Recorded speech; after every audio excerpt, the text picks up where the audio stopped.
बिरयानी बनाने वाली जादुई मशीन। गांव में दिनकर नाम का एक गरीब व्यक्ति रहता था। वो पास के शहर में एक फैक्ट्री में काम करने जाता था। उसकी पत्नी सीमा घर पर ही रहकर काम करती थी। उसकी भगवान में बहुत श्रद्धा थी। वो गांव से काम के लिए जब शहर जाता तो रास्ते में एक मंदिर पड़ता था और वहाँ पर एक बार रुककर आशीर्वाद जरूर लेता था। दोनों गरीबी से बहुत जूझ रहे थे। कभी कभी तो उनके यहाँ खाने को एक अन्न का दाना नहीं रहता था। फिर एक दिन उन पर दुखों का पहाड़ टूट पड़ता है। शहर की फैक्ट्री बंद हो जाती है। अब दिनकर के पास करने को कुछ नहीं था। सीमा, अब हमारा क्या होगा? मुझे तो लगता है ये भूख ही एक दिन हमारे प्राण ले लेगी। चिंता क्यों करते हो जी? ऊपर वाला है ना, वो हमारी कुछ न कुछ जरूर मदद करेगा। हे ऊपर वाले, कुछ तो हमारी मदद कर। आप भी ना जब देखो भगवान से मांगते ही रहते हो। अब ये देखो, भगवान को दीपक लगाने के लिए तेल ही नहीं है। अब मैं क्या करूं? अरे अपने जो खाने का तेल है ना, उसी से लगा दो। पर फिर हम लोग क्या खाएंगे? तुम भी ना सीमा, तुम ही तो कहा करती हो कि ऊपर वाला हमारी मदद करेगा। ऐसा कहकर दोनों हंस पड़ते हैं। भगवान उन दोनों की इस आराधना से प्रसन्न हो जाते हैं कि उन दोनों के पास जब खाने को कुछ नहीं है तब भी उनकी भक्ति में कोई कमी नहीं आई।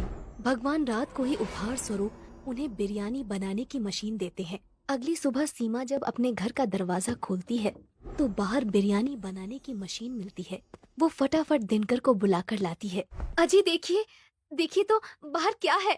दिनकर उठता है और बाहर जाता है और खुशी से झूम उठता है और कहता है, अरे ये तो बिरयानी बनाने की मशीन है। वाह ऊपर वाले, तेरी लीला अपरंपार है। मैं ना कहती थी भगवान सबकी सुनता है। क्यों जी, हम बिरयानी बेचकर भी तो अपना व्यापार शुरू कर सकते हैं। अरे हाँ भाग्यवान, इसमें देर किस बात की। फिर दिनकर गांव के चौराहे पर बिरयानी बनाने की मशीन लगा लेता है।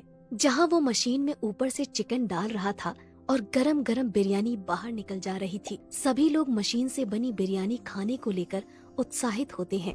दिनकर दुकान पर बिरयानी बेचते समय, आओ आओ गाँव वालों, आओ आओ, गर्मा गर्म बिरयानी चख लो, मजे लूट लो, ले जाओ।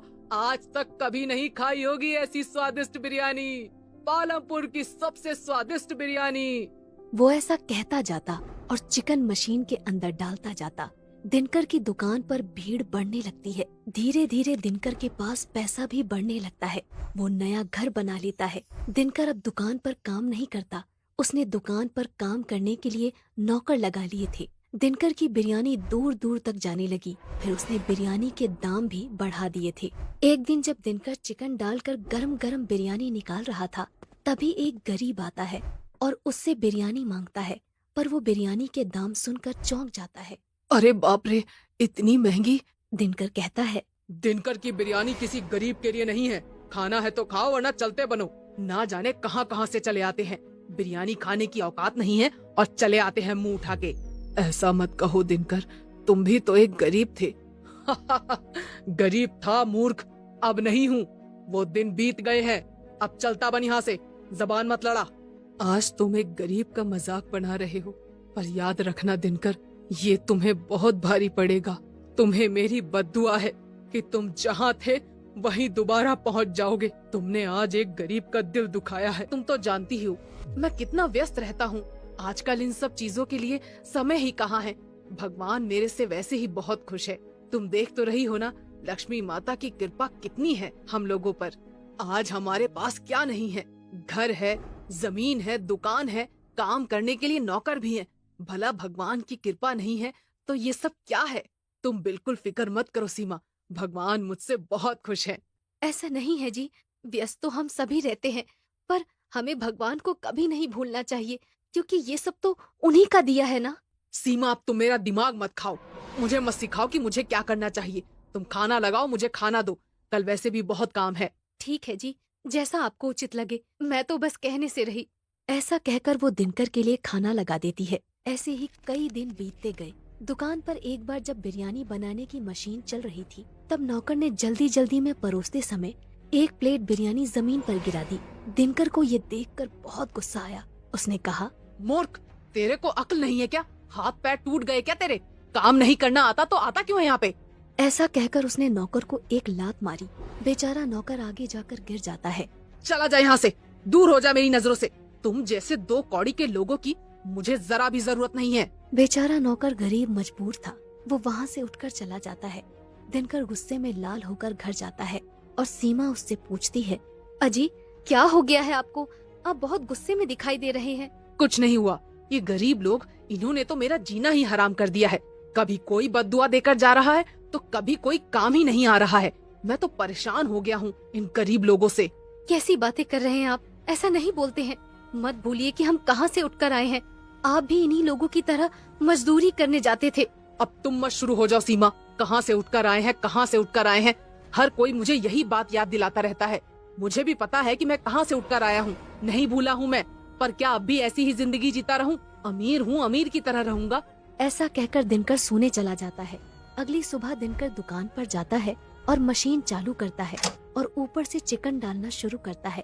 पर ये क्या, वो देखता है कि बिरयानी बनकर निकलती ही नहीं है। बाहर ग्राहक भीड़ लगाकर खड़े रहते हैं। बिरयानी लाओ भाई। अरे दिनकर भाई बिरयानी लाओ। अरे भाइयों सब्र रखो, पता नहीं आज ये बिरयानी की मशीन क्यों नहीं चल रही है। दिनकर फिर मशीन चालू करता है पर मशीन फिर भी चालू नहीं होती है। दिनकर मशीन ठीक करने वाले मिस्त्री को बुलाकर लाता है। एक मिस्त्री मशीन ठीक करने आता है। दिनकर मिस्त्री से कहता है, अरे मिस्त्री भाई जरा देखो ना, कहीं कचरा तो नहीं फंस गया।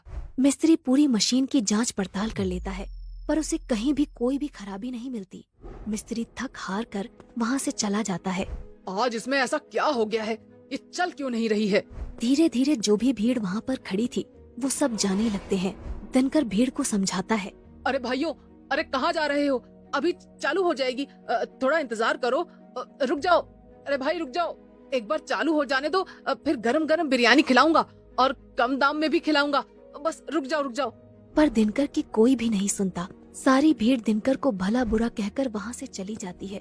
दिनकर उस मशीन को कई बार चालू करता है पर मशीन चालू नहीं होती।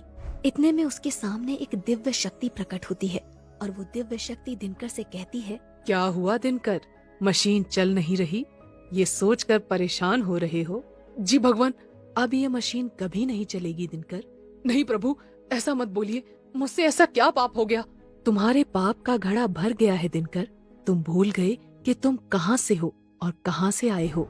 तुमने गरीबी का मजाक बनाया है, गरीब लोगों को बिरयानी नहीं खिलाई। अपने यहाँ काम करने वाले नौकरों को तुमने लातों से मारा है। तुमने जितने भी पुण्य किए थे वो सारे खत्म हो गए और जिस गरीब को तुमने बिरयानी नहीं खिलाई वो गरीब और कोई नहीं, इंसान के भेष में मैं खुद था। मुझे माफ कर दीजिए प्रभु, आगे से ऐसी कोई गलती नहीं होगी, कभी नहीं। मेरी मशीन वापस चालू करवा दीजिए। अब मेरे हाथ में कुछ भी नहीं है दिनकर, सब तुम्हारे कर्मों का फल है। तुमने घमंड किया, इसकी कीमत तो तुमको चुकानी पड़ेगी। ये सब तुम्हें पहले सोचना था। ऐसा कहकर दिव्य शक्ति वहाँ से गायब हो जाती है।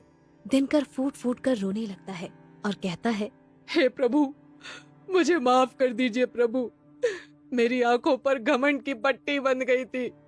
हे प्रभु, हो सके तो मुझे माफ कर दीजिए। दिनकर के वापस गरीबी के दिन आ जाते। अपना जीवन गुजारने के लिए मजदूरी करने इधर उधर निकल जाता है। दिनकर का घमंड उसको ले डूबता है। इसलिए कहा जाता है, कभी घमंड नहीं करना चाहिए। Like and subscribe my YouTube channel.